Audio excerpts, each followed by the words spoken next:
জান্নাতকে কিডন্যাপের পেছনে এবার মনিকেই দায়ী করবে জান্নাতের বাবা। বিস্তারিত জানতে সম্পূর্ণ ভিডিওটি দেখতে থাকুন। আসসালামু আলাইকুম প্রিয় দর্শক, সবার কি অবস্থা? হাজির হয়ে গেলাম দীপ্ত টিভির নিবেদিত মাসুফিজুনর নাটকের 1130তম পর্বে কী সব ঘটতে চলছে তার অগ্রিম খবর নিয়ে।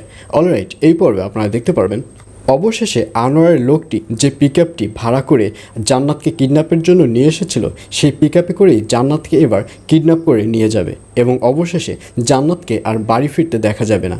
আর অন্যদিকে জান্নাতের বাবাকে দেখা যাবে সে জান্নাতকে নিয়ে অনেক টেনশন করবে এবং জান্নাতকে নিয়ে এক পর্যায়ে টেনশন করতে করতে যখন দেখবে যে বাড়িতে ফিরবে না, তখন সে থানায় গিয়ে এই ব্যাপারে রিপোর্ট দেবে। তখন থানার লোকেরা বলবে, আপনার কাউকে সন্দেহ হচ্ছে? তখন জান্নাত বলবে, হ্যাঁ, আসলে আমি লাস্ট যখন জান্নাতের সাথে কথা বলি তখন আমি মনির কথা জান্নাতের মুখ থেকে জানতে পারি যে মনি নাকি জান্নাতকে ফলো করছে, আর এর জন্য জান্নাত আমাকে বলেছে তার নাকি খুব ভয় করছে। কিন্তু এভাবে কথা বলার পরই জান্নাত এক পর্যায়ে ফোনটি কেটে দেয়, আর এর জন্যই আমার কেন জানি মনিকেই সন্দেহ করা হচ্ছে। আমার মনে হচ্ছে এর পেছনে মনি দায়ী রয়েছে। এইসব বলতে দেখা যাবে জান্নাতের বাবাকে। আর অন্যদিকে এবার আলিয়া এবং সীতারার সাথেও বিশাল এক ঝামেলা বেঁধে যাবে এবং এক পর্যায়ে আলিয়ার যে গোপন কথাগুলো সব কিছু সীতারাকে দেখা যাবে সে পরিবারের কাছে বলে দেবে।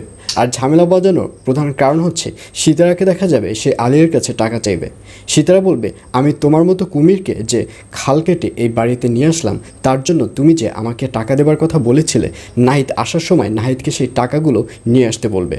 আর এই কথা শুনে আলিয়া বলবে, এটা আপনি কেমন কথা বলছেন? আমি তো আপনাকে আগেই বলেছি যে বাড়িটি যখন বিক্রি হবে বিক্রির পরপরই আপনাকে সকল টাকা বুঝিয়ে দেওয়া হবে, বিক্রির আগে আমি আপনাকে কিভাবে টাকা দেব।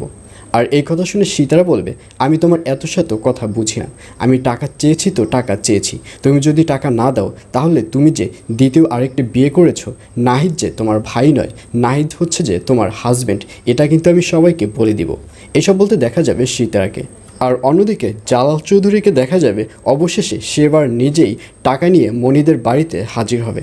আসলে জালাল চৌধুরী তো ফাহাদকে দিয়ে টাকাটি পাঠাতে চেয়েছে। ফাহাদও যে ওখানে ক্রিমিনালগিরি করেছে এটা জানবার পর ফাহাদকে সাথে সাথে চাকরি থেকে সাসপেন্ড করে দেওয়া হবে এবং এক পর্যায়ে জালাল চৌধুরী নিজেই আয়ানদের বাড়িতে যাবে। আর এছাড়াও থাকবে আরও আশ্চর্য সকল ঘটনা। সুতরাং সবাইকে মাসুফিজুনর নাটকের আগামী পর্ব দেখার আমন্ত্রণ রইল।